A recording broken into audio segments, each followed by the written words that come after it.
ancien président ya mboka na biso azali na esika ya pasi bokonzi nyonso oyo etanga oyo esengaka makila ya bato etanga ezali bokonzi na ye te. Nayebaki komona président, ancien président ya Afrique du Sud, nayebaki komona ye mpe na lié du tourment. Kana makambo be des place mona côté wa commis politicien. Oui, namoni ancien pasteur ya église moko dans la lingala nzambe ya bomoi. Komba papa ngo e banana S. Oui. Église e banana Die. Oui. Pour makambo susu eza tellement belé. Ya pasteur wa zela kana limité. On est sur le bazar chantre. Ba pesier qui est bagi moko. Le pesier qui est bagi moko alata. Pour bagi wana ezali bagi moko ya domination. Et puis na kat nango zamba aute ko la saye na ba pasteur o bisusu l'entrebi abia koya akutanga moko taza na kasho ta pesa témoignage tango ayebisi albi soki lelonga na se retrouver awa atanga ki biloko bisato atanga ki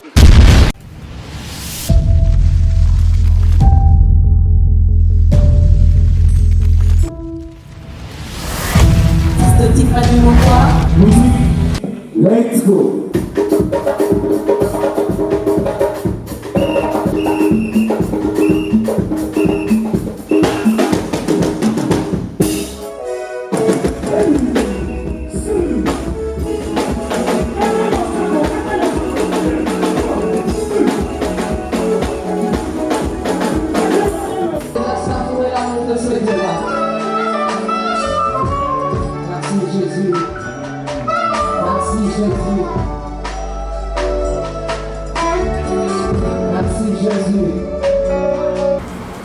Béni soit le nom de l'Éternel qui nous a créés par son image, comme dit la parole dans Genèse. Shalom, bonjour chez vous, peuple de Dieu, amoureux de Jésus-Christ, aussi c'est là qui aime les Nazaréens, aussi la princesse de l'Éternel. Je vous aime aussi de l'amour du Christ, voilà pourquoi j'ai dit Shalom, que la paix de notre Maître, le Seigneur Jésus-Christ soit avec nous. Tous nous avons besoin de la paix, de la bénédiction de l'Éternel, bien sûr, car la Bible nous dit, c'est la bénédiction de l'Éternel qui enrichit et ne fait suivre d'aucun chagrin. Aujourd'hui, dans cette émission de témoignage, nous sommes bénis. Nous sommes bénis de la part de l'Éternel. Mais avant toute chose, bénissons le nom de l'Éternel, réjouissons-nous comme la parole de Dieu nous recommande dans les Seigneurs à travers ces cantiques. Je signale derrière la caméra, c'est Yves Boulofa et donc Monsieur Fayoul, comme on l'appelle, Monsieur Fayoul Yves Boulofa. Ma condoléance naïe, malgré Akoufeli, mais Azozan Roya Moussalate, Nazo petit live. Ote maman, le quoi témoignage à Isaac, nos angate, oui, puis qu'il a une combo. Mais néanmoins, il veut faire son travail pour la gloire de notre Seigneur Jésus-Christ. Et aussi, il s'appelle comment encore? J'ai oublié le nom. Alain Kiakala. Alain Kiakala, on l'appelle Boavida. C'est ça son nom.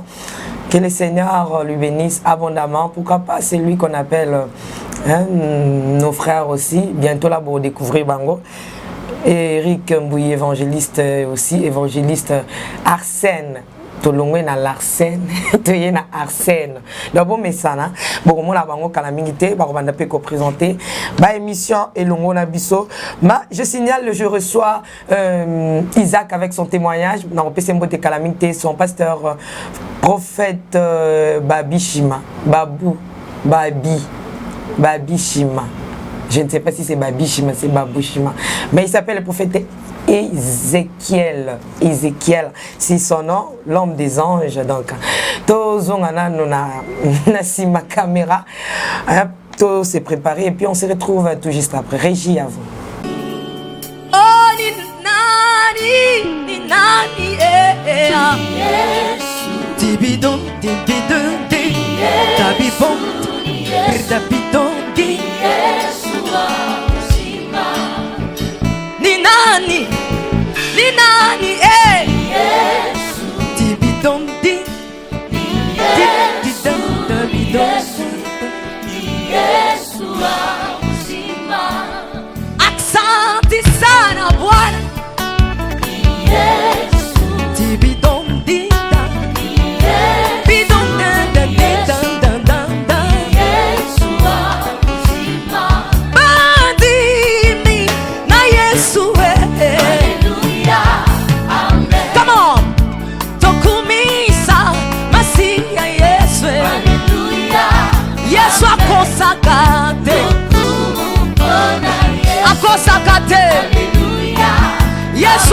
kaka te.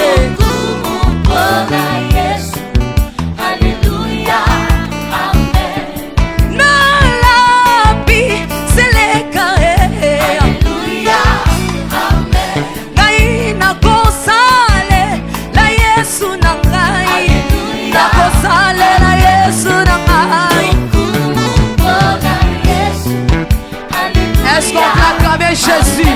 Est-ce que tu peux acclamer le roi de rois?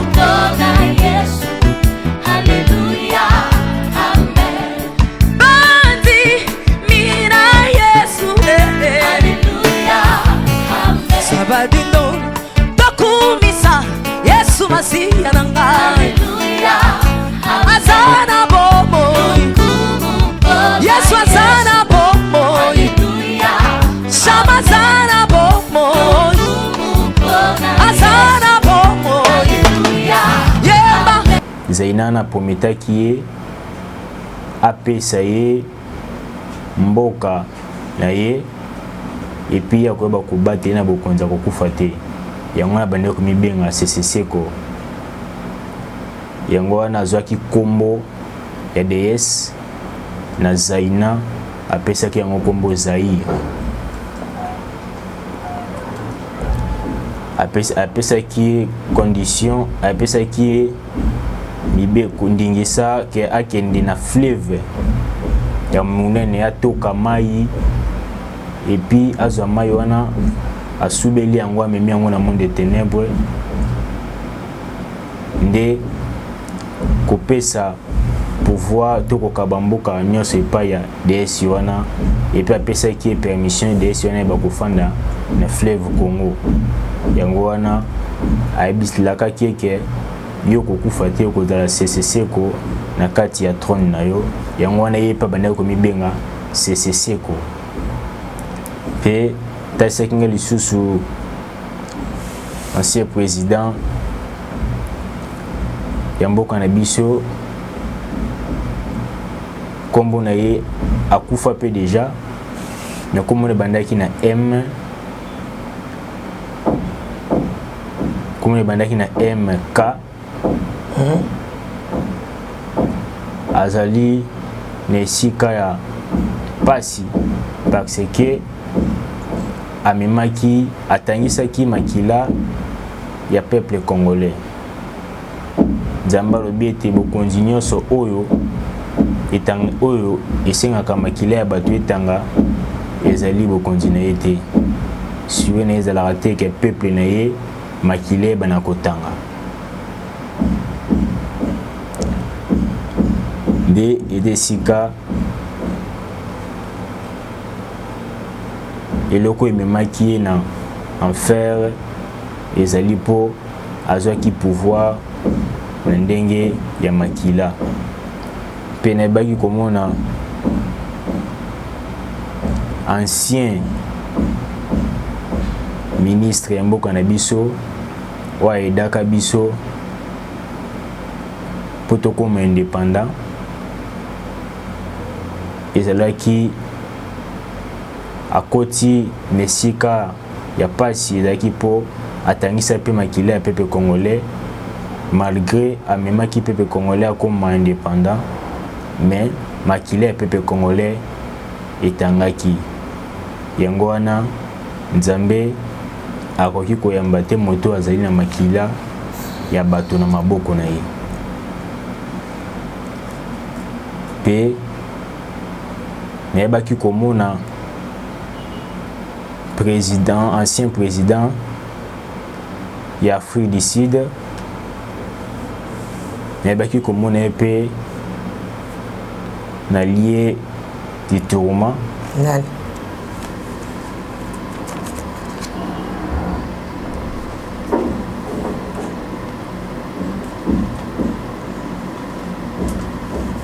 Manda. Nayebaki komona ye pe na lien du tourment ye pe ezalaki po atangisaki makila ya peuple ya Nzambe malgré ezalaki po na kolibere bango mais atangisaki makila ya bato. Tala makambo bete za place mona kote akomi politicien. Oui. et puis naye komona naye kolakisa nga Jésus moko afandi na kiti, namoni ancien pasteur ya église moko dans la linga la nzambe ya bomoi dans akufa. Oui, namoni nengo codé na comprendre code te. Tiens, on a français na décoder.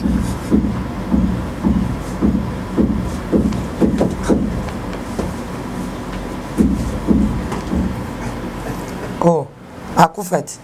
Oui. Église en bandi, comment papa ngo et banana S. Oui. Église banana D. Oui. Ah, na comprendre. Namoni bazo yebisa ye ke yo mission na yo esi esili esengeli mwana na yo ndi azwa relève ya esika na yo po ayeba kokamba mission oyo po ezalaki na yango.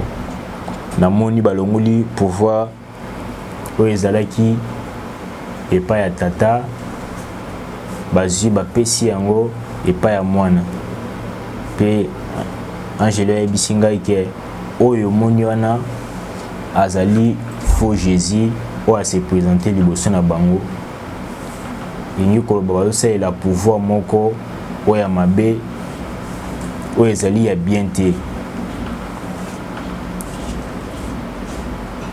Yango wana tomonaki mwana alingaki asalela nzambe na ye moko maintenant oya papa pour sikoyo azwaki pouvoir na ye moko. Soki kozonga mwa moke nsima mpona makambo mosusu eza telema ebele ya paster oyo azalaka na limite oyo neti koloba baza chantre bapesaki ye bagi moko alata po bagi wana ezali bagi moko ya domination. Donc esika azali napesi message te mpona kodétruire vie ya mutu, mais ezali peut-être mpona koyeba ke nzambe azomona mutu nyonso vie na ye ndenge komema yango. Bapesaki ye bagi wana po ayeba lisusu komultiplier pouvoir na ye, ayeba lisusu komultiplier makasi na ye ya kodomine lisusu bato oyo baza nzinga na ye ata bayoki ye na problème, mais aussi longtemps aza na bagi wana ekobanda kodomine. Donc eza bagi moko oyo aitizaka yango mingi te soki azali pembeni ya bato, mais azalaka na yango nde moto esalaka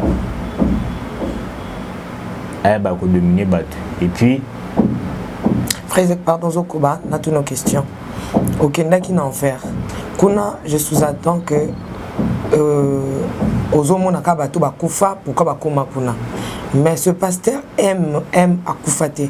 Comment okomona makambu na est-ce que mona payé mo kuna comment pourquoi ba l'accès que makamne pendant que ya akufate bato presque yo cité za bato yo bakufa baza kuna na enfer ndengolobi. Mais pour ni ba relaxer makambu pasteur aime. Oui, il y a pasteur M. Nazala qui est étonné pour akufate aza vivant, mais la monaki est afandi na se azimutu afandi azimutu atie na se, mais aza vivant.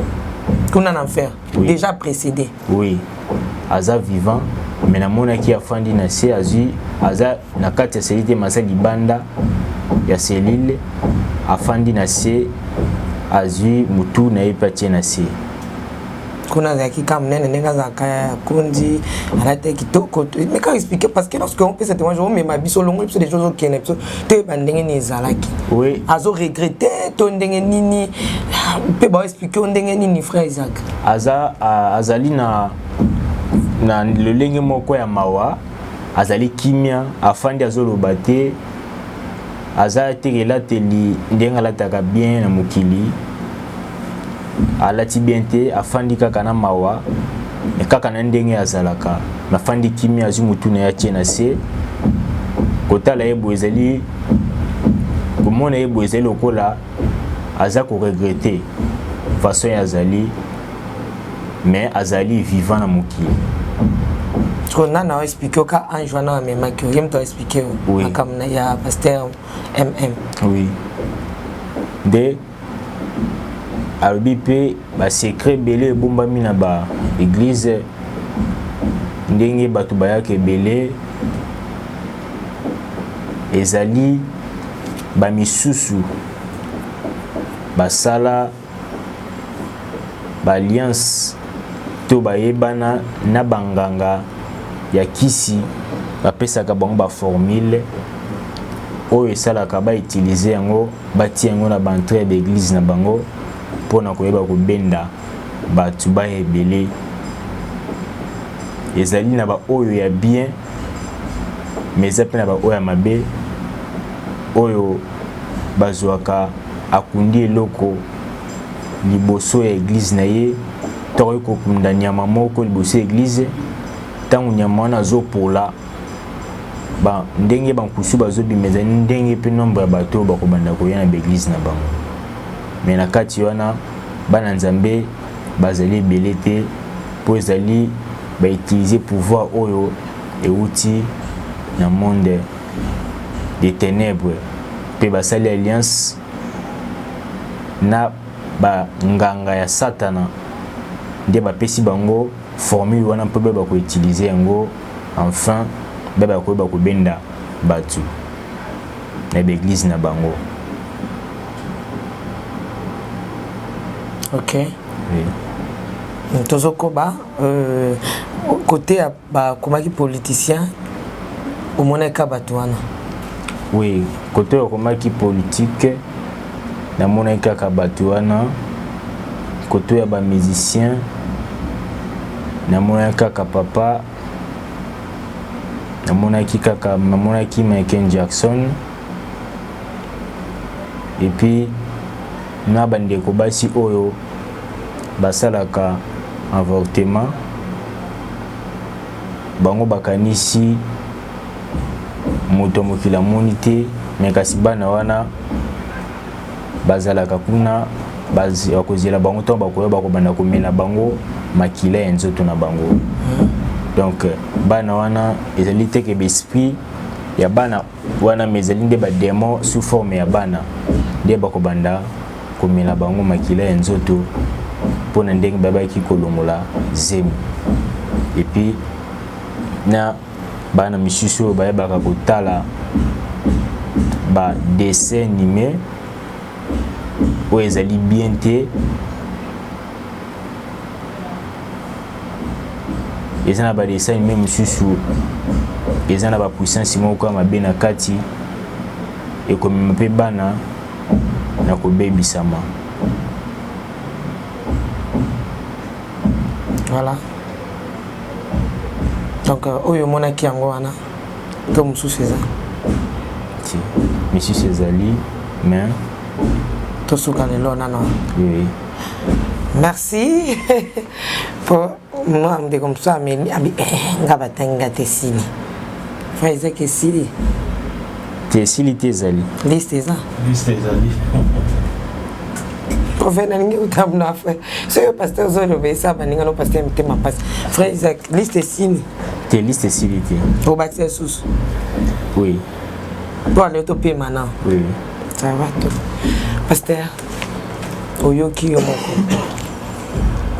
Ça là non commentaire pour nga poser ma question dans un bon commentaire dans ça là par rapport à message wana parce que il a message moko zambe parce que j'ai deux visitations à bani hôtel koleka na visitation à bani récent koleka awa parmi ba message ko zamba pesa qui tant zamba bande ko mema ya zota lisaye awala c'est ba série ya ba politicien tout à tout bossa politicien moko avec grand opposant représentant ya opposant les autres pas comme dans le pouvoir voilà qui quatre commis oui à combat qui voilà amona qui ekona et puis na kata ba cellule nzamba bande ko memaya zote se ba cellule ko eza ba politicien cellule ko eza ba chantre nzamba bande ko memaya zote lisaye na ba pasteur oyo baza na mokili awa mais baza déjà na lien na monde ya enfer donc cela veut dire baza déjà na ba cellule na bango kuna mais malgré tout milimo na bango eza na ita ya mawa ndengo mona kindi ko vendre tout donc aza déjà kuna bengama déjà okinde kuna so na mokili awa azo sala ba part na monde ya mabe azo côté sous de plus à plus ba na kati ya l'au-delà et puis na kati nango nzamba aute ko la saye na ba pasteur o bisusu leontobi abia koya abutanga moko kutaza na kasho nzamba tesa kina ndinga sa la ka tanga mona ka apparition ko ya faux Jésus pour ya mona ka apparition faux Jésus abia adorer ya ko adorer aboya ko lobela si faux Jésus wana ndeko to sku ba ko tese mulongo ya ba pasteur o ba doka faux Jésus mulungu na bango badora faux Jésus donc atali c'est ba pasteur ba basé belé ye moko e utam non ni pasteur nende te pas non basé belé ye moko koya akoloba ba kombo moi ba est-ce que vous avez convaincu na makamuni charobi ya église à Kato ana est-ce que makambo lobi sur ça vous avez vraiment convaincu voilà bonne réponse na très convaincu makambo ya lubaki nzamba taisa ki biso putulu ezala uta mabele ozonga mabele par rapport à l'église wana vraiment je suis très convaincu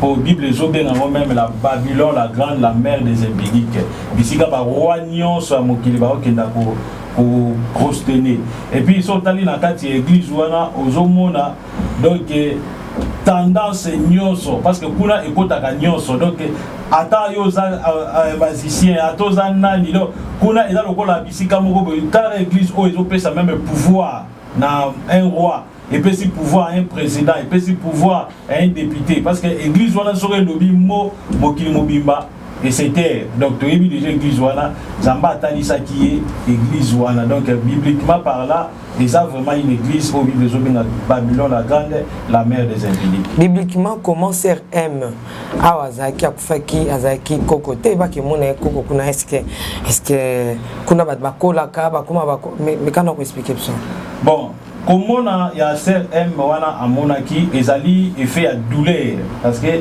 omoni ba makamsuso azolo bada sous l'émotion makambo amoni pe bataki ya joie na kota bande koleka parce que kuna ndeko wana amonaki illuminionso ezalaki ya kosika et qui ko reconnaître par voix et puis tant où yemo va se présenter alobi que non nazali sœur Kingani balingaki ngamingi na mokili et puis et là, comme on va à poser une place sur Anna, tant on prend un avion avec un temps de faire témoignage, tant on y est bisié, à lui sauter les longs à se retrouver à Awa, attends à qui bilo au bisato.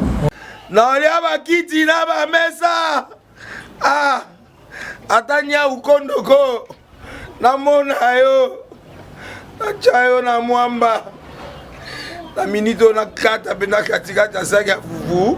Oui, alors est-ce que tu bonjour. Boni. Et l'autre côté, et puis qu'il y a mon bureau à travailler des micros. Donc, dès que tu as un galère à niveau 0. Tout ça là, oui. Moi, il y a un bon vraiment mingité. Mais dans autres choses, moi, mon tio, dans une agence, mon robot est Nazareta. Sarita qui dit sérieux. Oh. Maman, comment est bon donc yo pèse au foutu bon pour partir à Porto biso to ya to jubilo. Na bengi ya Scotty. Agence moi ifungami comme on Nazareta. Na kufie agence lisusu ndeke sasu mulongo kuna pour cela susu kuna eza mambo mulongo te yesi afuti mbongo kuna partir à Poto biso tozoke ko récupérer biloko oli atika boyiko yiso mona makama bongo na monte bat papesi mbongo kuna biloko ko récupérer biloko oli na agence ezalaka mais yango ibandi mama leki nanga yebisi ngai mais na ndimite na lingi na mona kimona mbeso polikamba boye na monde na salamate mama yebisa kai ba pesi mbongo kuna biso to récupérer biloko kolia awa ya solo boutique Nazareta ezali boutique ou ezali ya distribution ya ba produits alimentaires na sali poto sunga bandeko oyo même ba oyo bazana na peu de ressources comme na ko ete bandeko bazana niveau Kinshasa même avec un petit rien. Donc à partir à $10, $15. Donc si vous avez un bon côté, nous devons pas poter ko sunga yo a ozuka biloko kolia. Eh maman Nazareth nzamba pambola ya bakise mikolo ebele awa na se na mokili. Et bongo awa tozawa poto yeba adresse awa. La boutique Nazareth a été ici à Kubungate, Toza sur avenue Monkoto numéro 1, direction Elengesa. Face à face na église catholique Saint-Vincent. Ah, direction Elengesa, Monkoto numéro 1, à face à l'église catholique Saint-Vincent. Ah, Saint-Vincent de Paul. Bon numéro de téléphone, vous avez monté déjà vous avez nango, on a 3 numéros pour Paris, vous avez un numéro pour la Suisse, vous avez un numéro pour la Suède. Ah non. Nazareth, nous allons la Congo Sili. Julia, nous allons kangisa kia fufu. Eh, ya modé, yo bandika na fufu. Oui, pour la Nazareth, dans un système en bimbi, dans Bongo Shingo. Bon, ok. Vous allez Silio. Ça c'est du sérieux. Atangaki impudicité.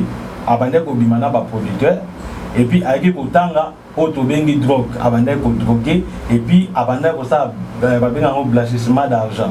C'est ça qui a ça. Oui. Atanga ba biloko wana. Nde emimaki ye na kati ya cellule wana aperdaki. Siko nzamba yebisaki ye.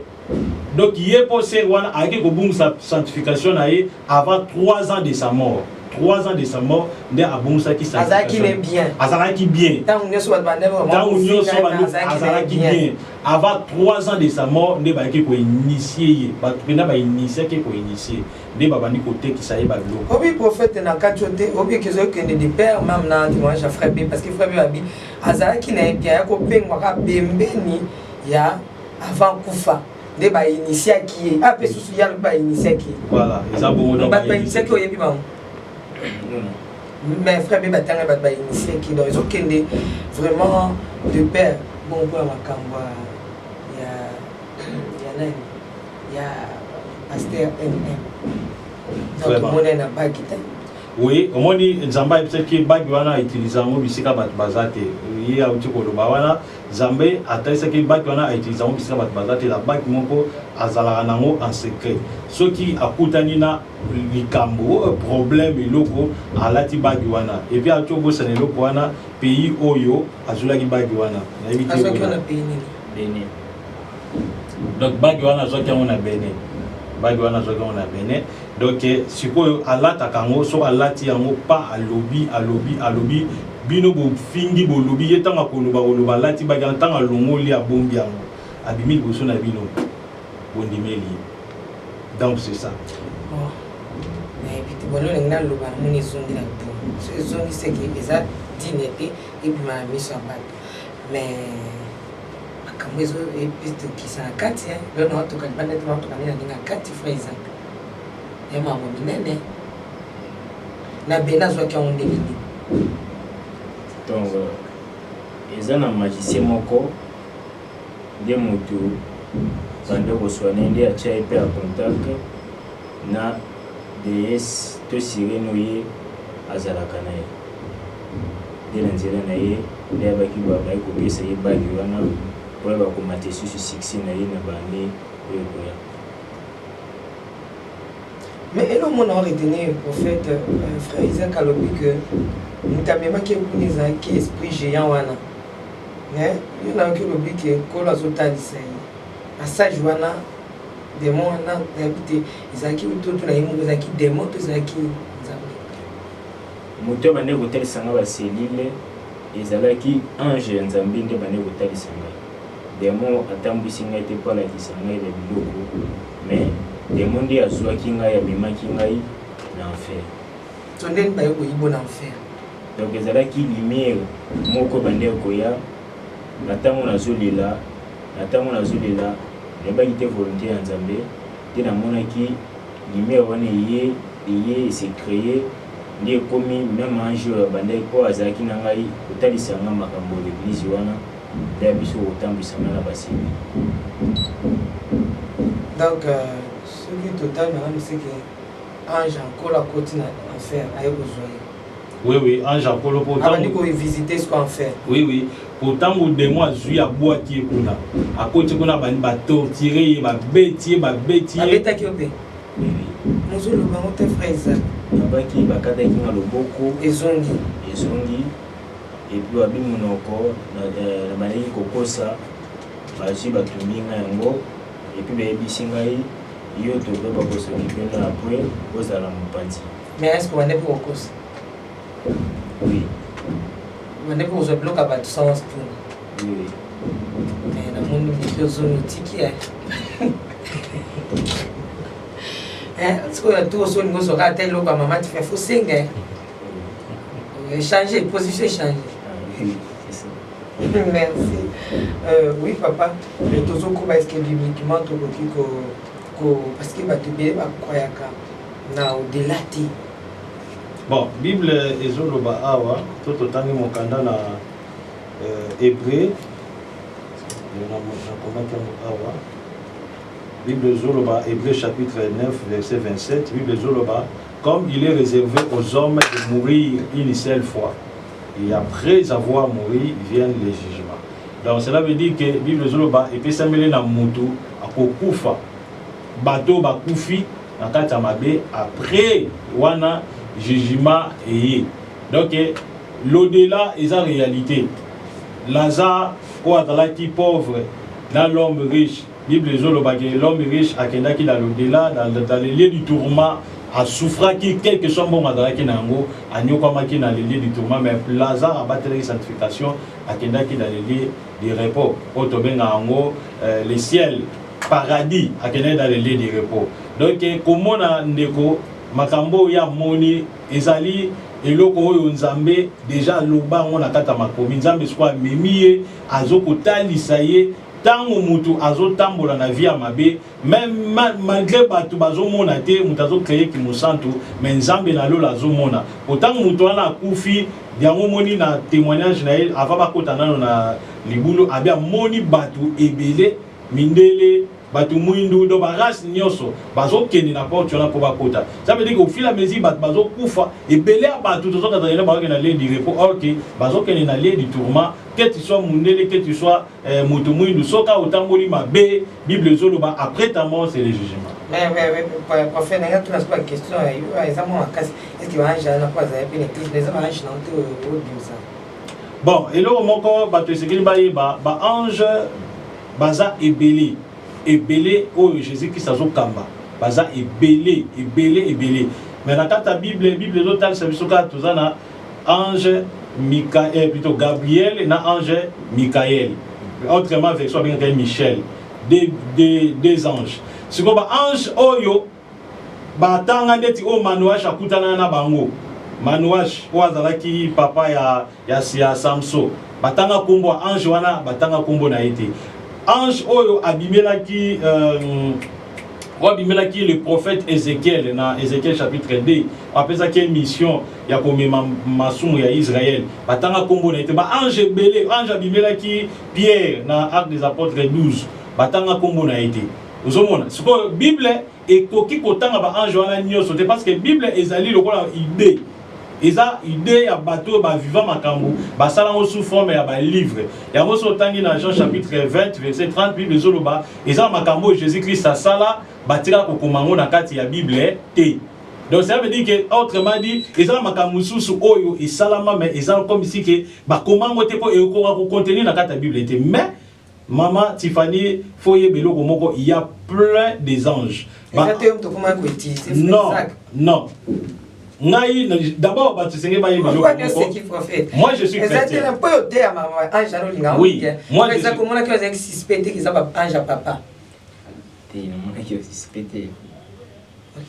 donc, chrétien, moi je crois dans l'apparition, il y a un ange.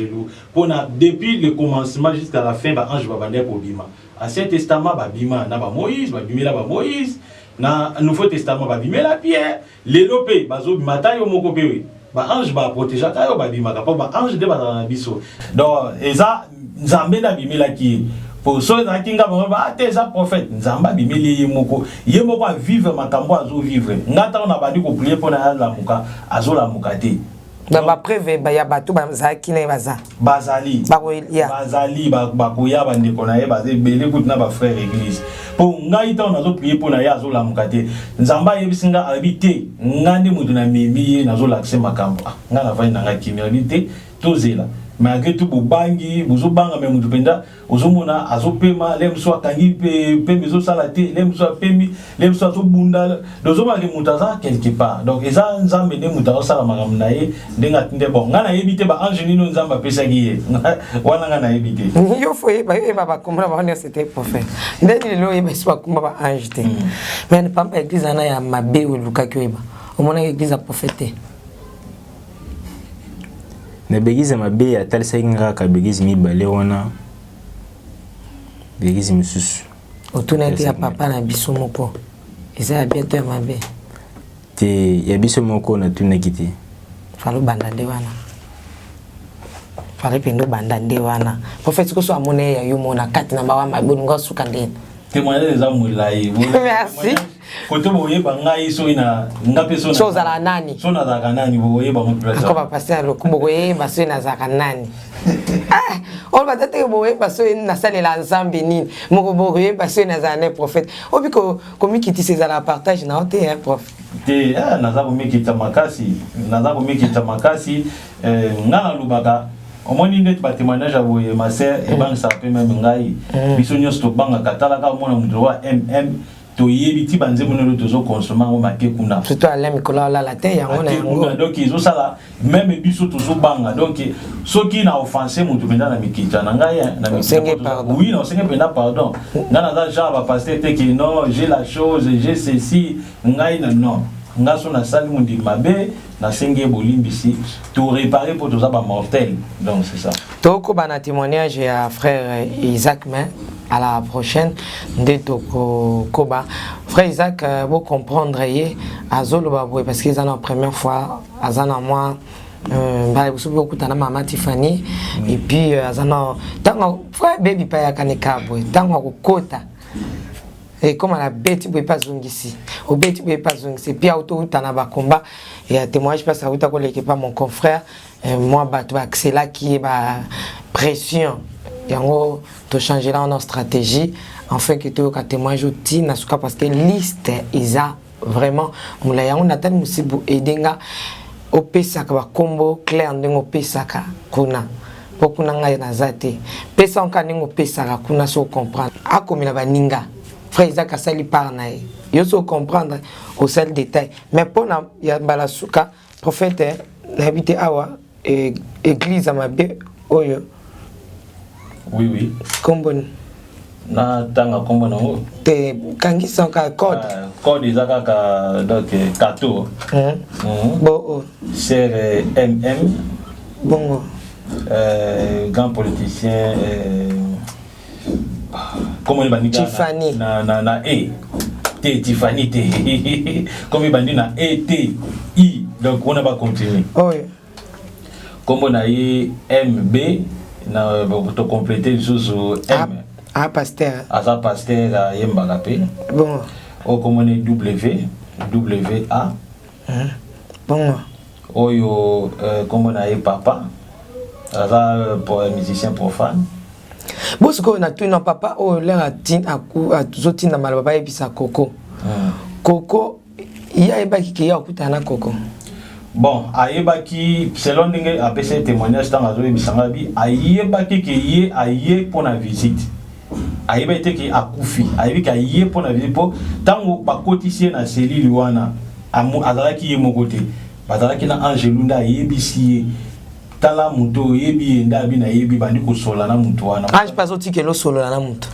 muto wana sikoyo abandi sikoko yebisa ye makambo ya koko bon eza makambo so yango moni akoya ko bimisa makambo so po ayebisa ke secrété ni esala ke azana kanda ya koko mais ayebisa ke koko azana tamuke pour ndai donc il faut assez repentir pour aya na mboka wana kunati pe bazalaki na ye loge moko.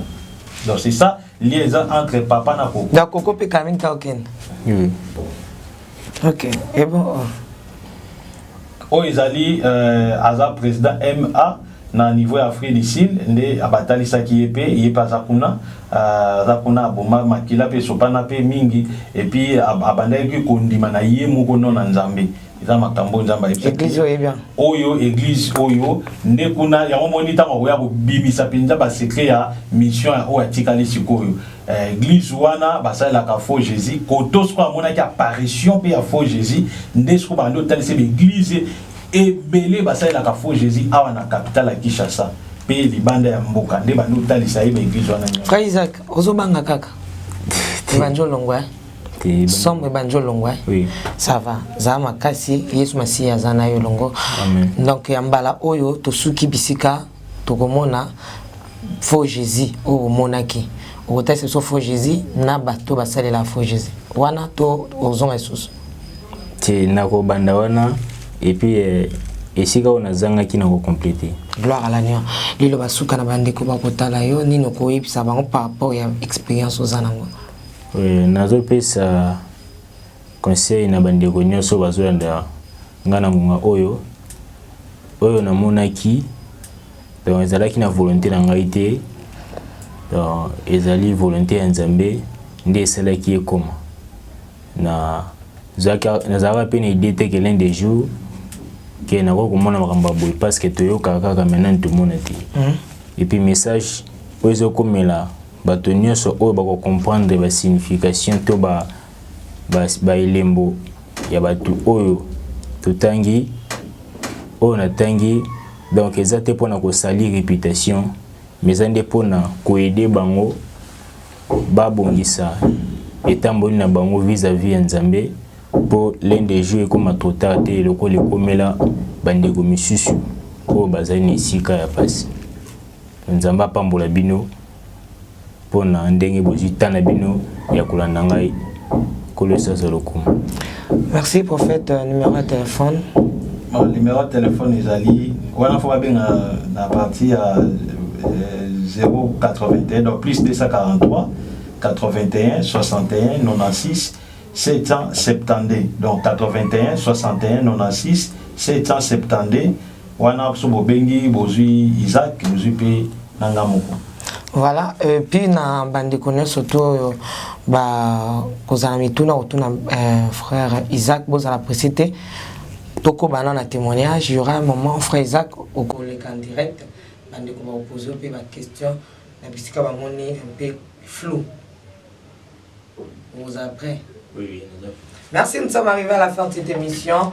Nous étions avec notre bien-aimé, le frère Isaac, qui n'a bien aucun voyage astral, expérimenté. Makambo, na mungu na seta tona nkolo. Po ba yakozwa na mutu géant. Makenae na life kuna akomine en Nzambe. Donc toi ba tesko ça l'expérience ta seta na tona Nzambe. Bon, bayaki kozwaye donc ange ténébré né donc démon quoi. Né abenda ki donc boma ki quoi. Tango ki ya komi nde ko lelo ya bane ko lela mawa Nzambe po yoki na zo ba Nzambe yoki na mawa kanisa batrak na bane ko kekabula po l'église siko tanga zo lela wana nde siko Nzamba yoki prière na ye ndakiti atindi siko ange siko azuye ndalakisi ye na libanda na yango. Voilà donc on a tout intérêt en salle ensemble bien aimé. On peut rire, on peut dire en tout cas nous avons tout intérêt de servir le Seigneur.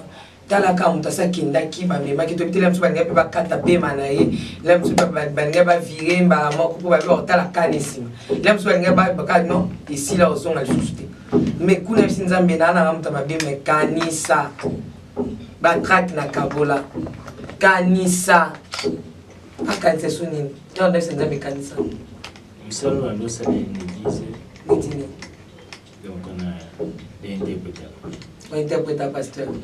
Interprétation kanisa bakiti na bongisaka kanisa ba voix de coq on a sala kakani yo zatane lo monte oko kanisela Nzambe ndingo za Nzambe pa vanda habiter na kanisa zati yo zakana ba demande ndingo kotsa pa Nzambe mais kolo ata na nyongono ata ya lo monta ko kanisela yo son kolo kanisela yo salela biso na sente ba blo Nzambe ko kanisela yo Bilom c'est comme un modé na kati ya tiroir ankolo. Hier ezaki non fraîche.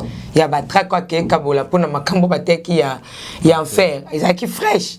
A auto kabola batra ka enfer, ba epe ba ko expérimenter. Mais oya yo, tu es to kota, ba ne kota na moi makamzamba okanisela c'est les kakala. Donc actualiser cet amour avec l'Éternel. Ça les lankolo, les années l'eau monte les qui conseillent les lanzambe, les années l'eau monte les qui au-delà de tout, nzamba va souvenir à Bosanakate, Yamozomona, Yves Bolofa, Alain Kiakala, évangéliste Eric, Larsen, mais Arsène, pas tout le temps, na makolankolo kosale laye. Ce nkolo ismasi azongite tokota ya mikorezoya. Nathalie Moussibou, Babik Saltation, Papa Guilabala, Babik Saltation, Maman Foura, Maman Foura, Tabou, Babik Saltation Nayo, Maman Betty, Maman Marie-Claire, Karawa, Papa Timothée, Babik Saltation Nayo, Maman Madé, Nalimbino Nyoso Mingi. Et mes missions, Kota Nango Kaka Awate, donc, Bakoide Soba numéroté Yango. Aux les Nazariens Kinshasa, les Nazariens News.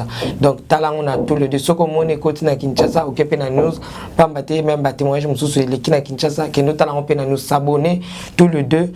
Et Zaka les Nazariens. Kola Pambola Bisso. Ciao. Shalom, bien-aimé dans le Seigneur. Prophète Ézéchiel, l'homme de Bishima, m'a invité Binonio sur chaque samedi à partir de 18h30. Dans lobby chaque samedi à partir de 18h30. Tokozala na live awa na les Nazariens face à Maman Tiffany. Émission prophétique, délivrance et puis surnaturelle. Au Bengi Piso, na Yambio, na Sakolipo na yo, na Yebisio Makambo Zotungisa yo, na Sambeli Pepo na yo. Na lobby chaque samedi à partir de 18h30. D'ici quand nous sommes allés, tu as un confinement, tu as déjà déconfiné.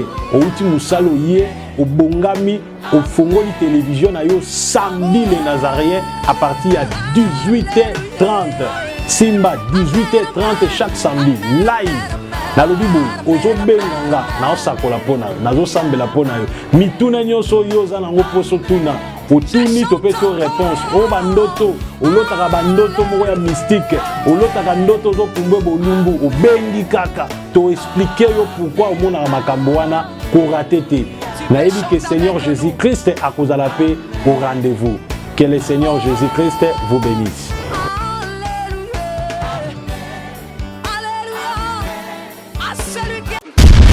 Shalom peuple de Dieu, que la paix de notre Seigneur Jésus nous comble, parce que tous nous avons besoin de la bénédiction de l'Éternel. C'est la sœur Tiffany Mokoa, la princesse de l'Éternel, la présidente du Parlement céleste, députée Kwanabanda Kunabino. En tout cas, la Bible nous dit, vous connaîtrez la vérité et la vérité vous affranchira. Nouvelle Ezakaka, tu peux communiquer, information, c'est que les Nazariens ont moins souci moukier. Vraiment souci mon côté technique.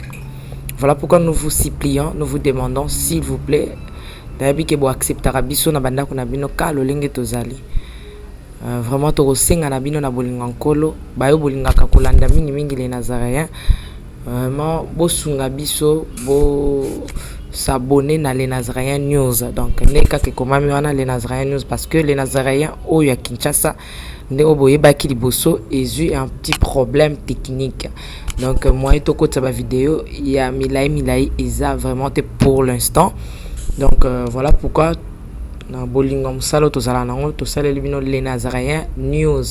Dans les Nazariens News ndé ya bino les Nazariens News les aka les Nazariens donc ndakwa les Nazariens famille les Nazariens toujours mais news au betka les Nazariens News ndenge ba komya wana au cliquer na place ba komi s'abonner au s'abonner massivement donc il faut s'abonner ou puis moninga s'abonner ou puis de quoi s'abonner donc vous s'abonner massivement s'il vous plaît bible ngakolo bible ngala sœur Tiffany bible ngala princesse de l'Éternel bo sala on pona bolinga nzambe. Je vous aime beaucoup de l'amour de Christ. Donc je disais tantôt que les Nazariens ont un petit problème technique.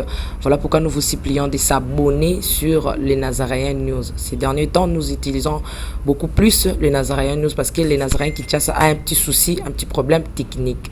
Que le Seigneur nous bénisse, que le Seigneur vous bénisse, parce que tous nous avons besoin de la bénédiction de l'Éternel, car la Bible nous dit c'est la bénédiction de l'Éternel qui enrichit, ne fait suivre d'aucun chagrin. Au moins, quand émission au Tali, attaque au Tali, donc toujours sous kakana ba minute, 1 minute, 2 minutes, 3 minutes, parce que moi tout qui moula izate, donc ba témoignage au Landio, table sainte au Landio, mission ka au Landa oyo, attaque au Landio amuke oyo. Donc cliquez le lien où ils en a sewana. Après titrage, kazo landarawana. Donc sur le moni titrage, na sewana au mona lien.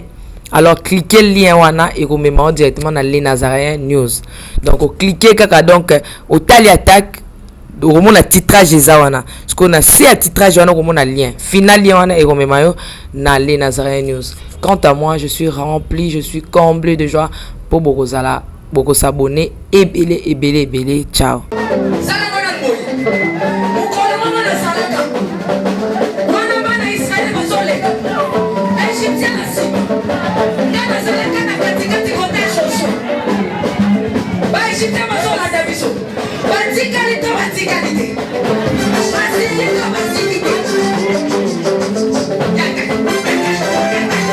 Loba Satan a pas problème. Asimbikisi asimbiki eli kambwa kisi te yo peke ndo luka kisi na osala nini osimba